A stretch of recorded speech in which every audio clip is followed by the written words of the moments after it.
57. You are deep in the bowels of an underground labyrinth that appears to stretch for hundreds of miles in each direction. Scattered around you are the bones of thousands of previous inhabitants who obviously perished while trying to find their way out. Now you understand why the door to the dungeon was left unlocked and open. Escape seems completely unlikely and even impossible. What dungeon? What would you like to do? If you want to head north, turn to 85. If you want to head east, turn to 100. If you want to head west, turn to 103. If you want to head south, turn to 45. If you want to search the bones for useful items, turn to 75. I'm going to search the bones, obviously. I want to see if there's any useful items. 75. Surprisingly, there are no items among the scattered bones, save for some compasses, a map, a scroll of passwords, a sword, some flip-flops, a time machine, and a Polaroid photo of what appears to be a page from CFAX, circa 1987, showing the half-time football scores from Division 3. You take the Polaroid photo and put it in your pocket, thinking it may come in useful later. Now what would you like to do? I think I'd like to get some of those other things, but there's no option for that. If you would like to head north, turn to 85, etc., etc. Northeast, southwest. Never eat shredded wheat. We'll go west. The west is the best, right? 103. 103. You don't have a compass, so you don't know which way west is. Great. Oh. Maybe just going in a direction relevant to the way you're facing will work better. Okay. If you want to go left, turn to 78. If you want to go right, 43. Straight ahead, 53. Or if you want to go behind you, 72. This is a labyrinth. How are we going to do this? I'll go backwards. Because I came through an open door from a dungeon, apparently. 72. You turn around and notice an unlocked and open door in front of you. You walk through it and realize you're in what appears to be a dungeon of some sort. Something about the room looks strangely familiar, but you can't quite put your finger on it. What would you like to do? If you want to investigate the dungeon, turn to 69. If you want to exit via the unlocked and open door, turn to 62. Been there. If you want to open a NatWest bank account, turn to 33. I'll do that. 33. We're sorry, but the branch is closed due to staff shortages and lunch. Also, there is no branch of the NatWest in this location, due to it being a Hell Beast's dungeon in Nevada, and there really wouldn't be any call for it. Even installing a pound sterling cash machine in such a place would be more than a smidge absurd. Well, we don't want that, do we? What would you like to do? If you would like to investigate the dungeon, turn to 69. If you want to exit via the door, I've been there. If you want to open an account with Wells Fargo, turn to 46. All right, let's try that. 46. We're sorry, but there is no branch of Wells Fargo in this particular Hellbeast's dungeon. The nearest branch is located in the haunted crypt beneath Art Bell's grave, about 5 miles south of the Dairy Queen in Parrumped. What would you like to do instead? This is getting ridiculous. If you would like to investigate the dungeon, turn to 60. Oh, what? Okay, I can exit the door, or open an account with One West. Oh, fuck it, I'll try. 84. You are dead. Turn to 63. Okay, we're not doing that. Oh, how do I get out of this? If you would like to investigate the dungeon, turn to 69. Let's go 69. Unlucky for some. 69. There is nothing in the dungeon except 4 walls, a light switch, an open and unlocked door, and a tub of baby hellbeast embryos. What would you like to do? If you would like to put your hands and feet into the tub of baby hellbeast embryos, turn to 40. No point reading on. I definitely want to do that. Let's do it. 40. You put your hands and feet into the tub of baby hellbeast embryos. Immediately Immediately there is huge commotion, and the embryos feverishly stir into action and attack your flesh. They burrow under your skin and attach themselves to your bones with small, hook-like claws on the ends of their noses. Simultaneously, they release a paralyzing toxin into your nervous system that renders you completely immobile, yet unable to blink or fall asleep or lose awareness. The pain is excruciating. And this will be your fate now for the next several months, until the eyeball thing, when it only gets worse. What would you like to do? If you want to open an account with the NatWest, turn to 105. If you would like to continue being paralyzed and infested with baby hellbeast embryos, turn to 48. If you would like to turn back time, turn to 22. I get the feeling my listeners here are like, come on, get back to the OJ thing. This would be more fun if I was playing it myself. But there's a lot of good stuff here. It goes on for a long time, potentially. But anyway, I'm going to try and turn back time, 22. We'll get out of this soon. Nobody can turn back time, not even Cher. And though Stephen Hawking tried once and came pretty close, it didn't work out so well for him. He ended up as a robot wheelchair man. Still, if you would like to persevere in trying to turn back time, despite the above warnings, turn to 52. Alternatively, if you would like to open an account with the NatWest, turn to 105. We know there's no way to open an account. What are we doing? I want to persevere with trying to turn back time. 52. You realize that not quite all your body has been paralyzed, and that you in fact have a small amount of movement in the little toe of your right foot.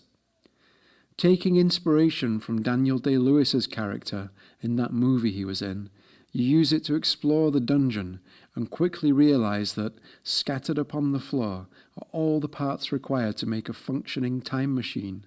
A flux capacitor, some ivory levers, a delicate crystalline substance, some brass knobs and cogs, a replica Eye of Harmony, a small quantity of plutonium, and a 1982 DMC DeLorean. You cobble them together and, with the last ounce of strength your toe is able to muster, you hit start. Roll a dice. If you roll between 1 and 6, you are lucky and the time machine has worked. Turn to 77.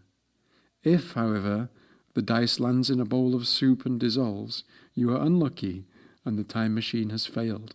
Turn to 88. Or, if you're being a smart aleck and pretending to roll a dice with more than 6 sides, give yourself a slap in the face and turn to 84. I don't have a dice, but let's say I do have a dice and I roll it and it is a number between 1 and 6, so I'm lucky and the time machine has worked. Ooh, turn to 77. No! Whoa! Everything goes swirly and groovy, and the next thing you know, you're back in 1963. Okay, there is a way out of this section, but come on, you want to hear about the whole OJ thing. So, there was a way to get through this, wasn't there? There is quite a lot of stuff that's unexplored. I haven't even done the whole George Clooney section, which is quite funny. And there's robots and hellbeasts and the baby hellbeast embryos and all that. But even I don't know my way through this. And Julia Roberts as well, she's in it more. Gosh, you just have to buy the book. Right back to Sarah. If you would like to get through the Choose Your Own Adventure section as quickly as possible, turn to 96.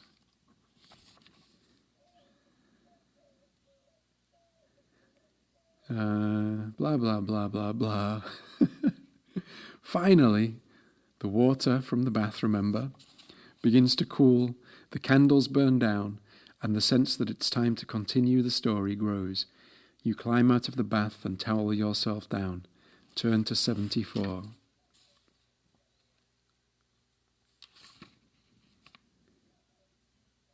Oh, there's more. Blah, blah, blah. Then there's a whole page here talking about getting older and George Clooney and the robe with the robe has the initials MB embroidered on it, just over where the heart goes. Talking about girls here. Oh, and then you come face to face with yourself, with Marlon Bundo. And blah, blah, blah. There's options here. Would you like to fight? Would you like a cup of tea? Would you like to try and persuade me to continue the choose your own adventure? But okay. Oh dear. All right, we get to the end of it. We never do get to open an account in the NatWest. That's quite disappointing. But blah, blah, blah, blah, blah. And you get to the end of it, and you're out. Congratulations. Well done. Oof, maze-like. Anyway, chapter 106. Well, it was quite good fun writing all that choose-your-own-adventure stuff. It's nice to be able to write something made up for once. Actually, the first time I've ever ventured into the world of fiction, too bound by my own lack of imagination and a self-absorbed fondness for memoir. Did I say memoir? I did. A self-absorbed fondness for memoir. But you know what was even more fun? What happened next in the actual real world. Because it turns out I was right in the first place about it being a brothel. And the whole taking a lovely bath thing was just a preliminary, never could say that word, to the main event, as well as a way to ensure the clientele was nice and clean for the ladies. But I know, you're thinking, our Marlon doesn't seem like the kind of guy who would use a brothel and pay for sex, and you'd be right. Not my cup of tea at all. I don't see any point in it whatsoever. And not just because I'm tight with my cash or a little bit judgmental, but lucky for me, I've never had much of a libido and can take it or leave it. I couldn't ever imagine being so desperate for sex that I would pay for it with a stranger. And if I ever really felt like the need to orgasm, well, that's why God invented right hands, among other things. Still, AC was off for the next few hours doing God only knows what. Probably some depraved Hitler or Richard Gere shit. And since it was all paid for, I figured I might as well hang out with one of these women and have a bit of a chat. For purely educational purposes, of course, and for the company, and so I did. The woman they selected for me was, I have to admit, exactly my type. Tall, long-legged, slim-hipped, ample-bosomed, and with long falling locks of dark curly hair. Her skin was a little darker than mine, and, if you can believe this, it turns out she was originally from Israel and had served in the army. Well, a friend had introduced her to the place and got her an inn. She'd been there a couple of years and told me she loved it. She couldn't imagine a better job than that. She was making a fortune, and everyone treated her well. Her plan was to save up enough money to retire and then to return home and build a small trans-border hospital for children who were injured by all those silly rockets the Palestinians and Jews are always chucking back and forth at one another. Her name was Rachel. She was 33, and she was seriously lovely. So what you're saying, she asked me, in a surprisingly soft and barely Hebrew-tainted accent. It was not Hebrew-tainted at all by the sound of it just then. Oh, I can't, no more accents. Is that you just want to hang out and chat, despite the fact that you're an all-expenses-paid guest at the world's most exclusive brothel, and that you have me here with you for the next 2 hours to do whatever you want within reason. I nodded. That's right, I said. I had no idea this was on the agenda. I thought we were just heading down to Lovelock to see OJ Simpson, and then I was going to spend a few weeks in a cheap motel typing up some story for him. This was all completely unexpected. No offense to you or to anyone here. Everyone seems really lovely, and that bath was a pure delight. But, it's not really my scene, the brothel thing. I'm more of a romance kind of guy. I guess I like to get to know someone first before I mix my juices with them. Very romantic. Rachel laughed and hopped up onto the bed. Because she was a joke. She was wearing only a long white t-shirt and red panties, and I got a brief flash of the panties as she adjusted herself against the pillows. She really was a delight to behold. "Suits me," she said, leaning back and popping a strawberry into her mouth, plucked from a bowl at the side of the bed. "I still get paid the same, whether it's a couple of hours swinging from the chandeliers with Stephen Colbert, or an afternoon hanging out with a guy like you. What was your name again? And how did you end up here? Normally you've got to be a serious somebody to find your way through our doors." "Marlon," I said. "Marlon Bundo. Just a—" "Marlon Bundo. Like the rabbit," she laughed. "Oh, that's too funny. What a silly name. I mean, a silly name for a rabbit, that is. But why do you have the same name as Mike Pence's rabbit? Why'd you name yourself after him?" Now it was my turn to laugh. "What makes you think I named myself after the rabbit?" I said. "I'm 41 years old. I'm pretty sure the rabbit's quite a bit younger than me. So if anybody's named after anybody, it's the rabbit that's named after me. Though there are tons of people called Marlon Bundo. It's a much more common name than you might think." She pulled out her phone and Googled my name. She nodded her head in approved surprise. "There's hundreds," she said. "I didn't expect that. Martial arts instructor, motivational speaker, female singer-songwriter, architect, engineer, a bunch of old dead dudes' obituaries. Which one are you?" "One of the old dead dudes," I said. "The one born in 1926, died 2010. Leaves behind a wife, Edith, and 2 sons, Marlon Jr. and Benjamin." Rachel laughed. "Pillar of the community," I said. "Salt of the earth." "That's a lot of biblical references," she said. "You picked up on that?" I said. "Oh, not only beautiful and a prostitute, but also perceptive, quick-witted, and theologically educated to boot." "I studied religion at Harvard," she said, nibbling another strawberry, "for my first degree." "What was your second degree in?" I asked. "Gender studies and rhetoric, but it was the third one I'm most proud of. I probably should have let her continue here, but the thought of the unanswered questions she put to me were all lined up in my brain, and if we piled any more topics of conversation on top of them, I knew I'd only become frantic and distracted. "So you asked me how I ended up here," I interrupted. "Well, it's the same old story, really. I was in my room in Yorkshire watching a bit of Vig and Bob when OJ Simpson called me up and asked me to ghostwrite a book for him.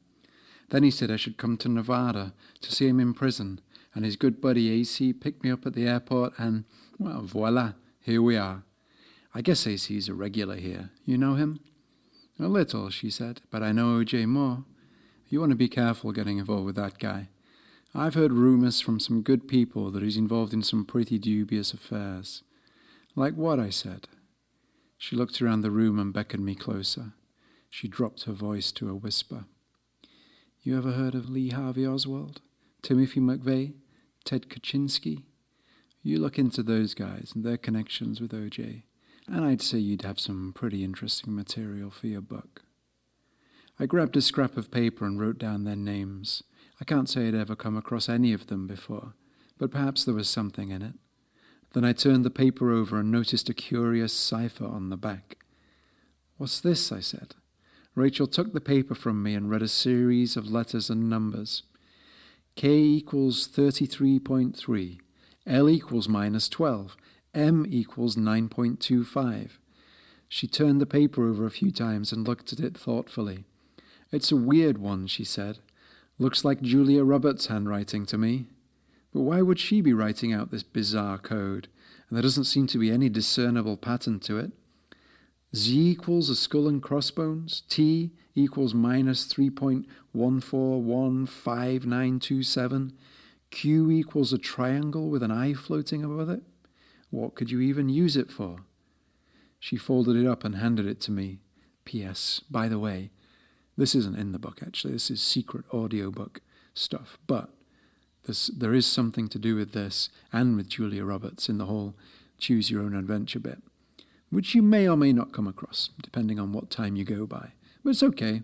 It all wraps up quite neatly in the end. Close brackets. Still, she said, I think you should keep this. I get the feeling it's going to come in handy somewhere along the line. There must be a reason why Julia would have left it here. There are no coincidences and all. I took the paper and put it in the pocket of my robe. Then I realized there was already something in the pocket, a small box that I pulled out to examine. It was a box of condoms.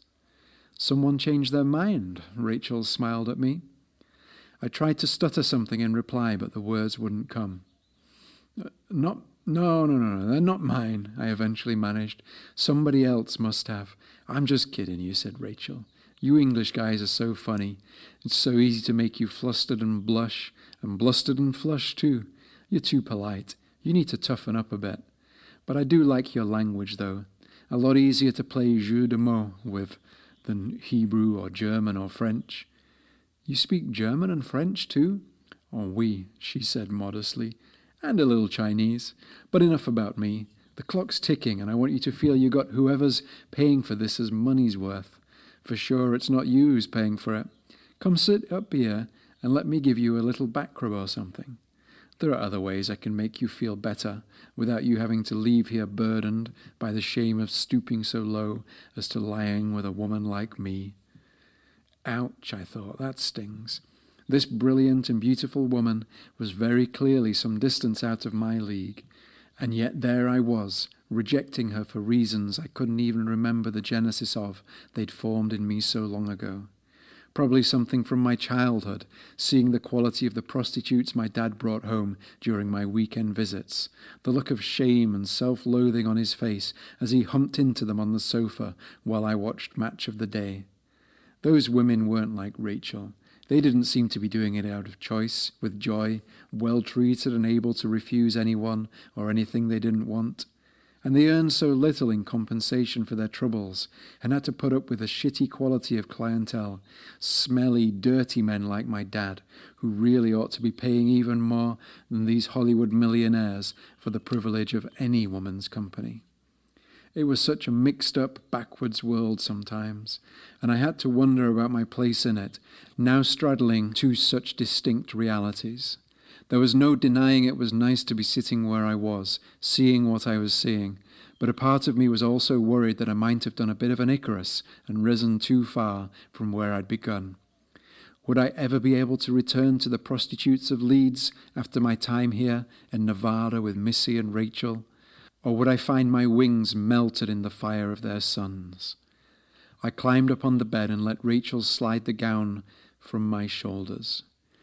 From a drawer she pulled a small bottle of lotion and rubbed it into my skin. Strong Israeli fingers worked their way into my knots and tendons. You've had some training, I said. A few years, she said. It was my job when I lived in Berlin. I raised my eyebrows. Not that kind of massage, though, she said. That was purely therapeutic. This is the first time I've done this kind of work. I couldn't imagine doing it anywhere else. But believe me, I do love my job, and it won't be forever. Another 2 or 3 years and I'll have everything I need. Then I can go home, open my hospital, settle down, perhaps meet a nice man like you. I laughed. Like me, I said. I'm not that nice. I think you can do a lot better than me. I let out a big sigh. Damn, I said, that feels good. You'd be surprised, she said. They're not all they're cracked up to be, these Hollywood guys. I mean, don't get me wrong, they're amazing for a few hours every week or two. But you have to think, most of them have got wives waiting for them at home. Beautiful, amazing women in their own right. And I don't think they'd be too happy if they knew what was going on out here. That's the one thing I feel guilty about, knowing that I'm enabling these men to commit adultery. But if it wasn't me, it would be someone else. It's not like I can do anything to stop it. But you...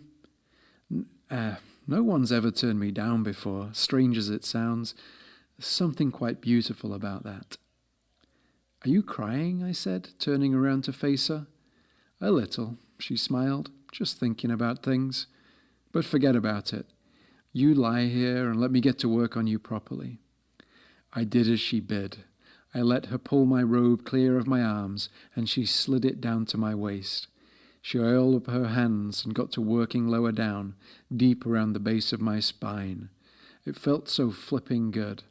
How long had it been since I'd had a woman's hands on my flesh, kneading me so attentively and skillfully and strong?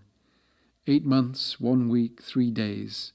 The girl I'd met at my friend's daughter's Christmas party playing hopscotch, which makes her sound a lot younger than she was, but she was pretty much all woman, believe me. Not a patch on this Rachel, though. I'd only been in the room about 20 minutes, but it felt like I'd known her for months. She had such a way of putting me at ease, such a confidence in her moves and in the way she directed me this way and that. Nothing about it felt even remotely like a hooker and her client. In fact, thinking back, I'd probably been more awkward around women I was actually in love with, in relationships with.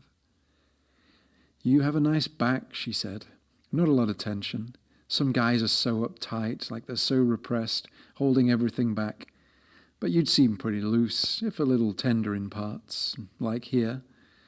She pushed her fingers into me, and I felt a sensation that was at once delicious and at the same time practically unbearable. "Breathe," she said, and she showed me how, breathing with me, exhaling audibly to coach me along. She released her fingers, and I felt an almost transcendental sense of peace.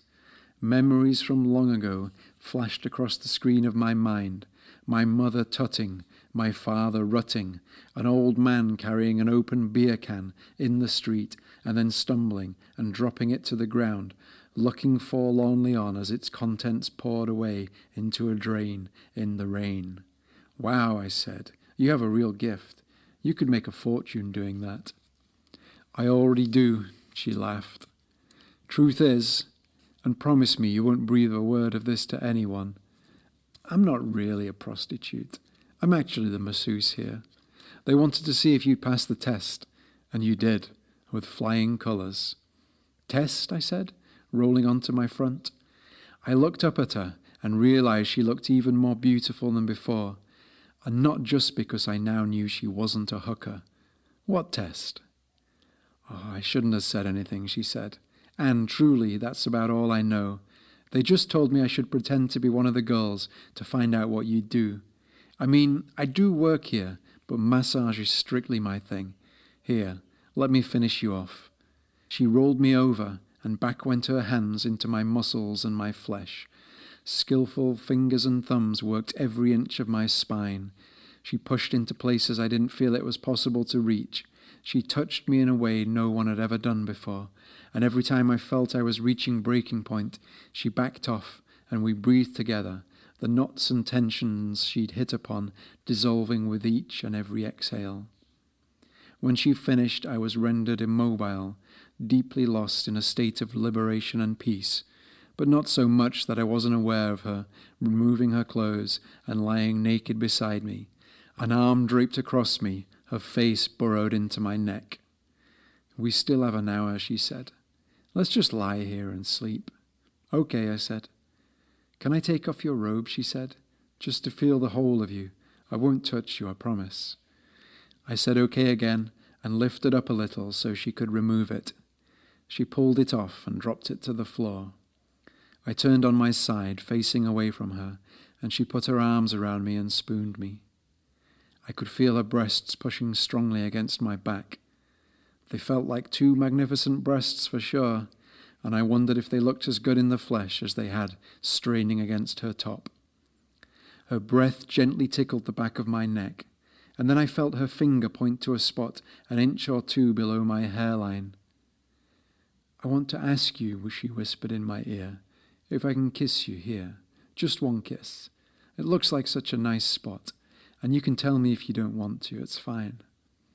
I thought about it for a second, but it was a no-brainer to consent. "That sounds nice," I said.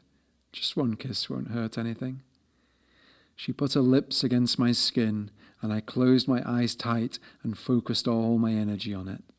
Her touch was exquisite. It sent shivers and tingles all over me. "Thank you," she said, and then squeezed me tight, and we lay there together, close as two bodies and two souls could be.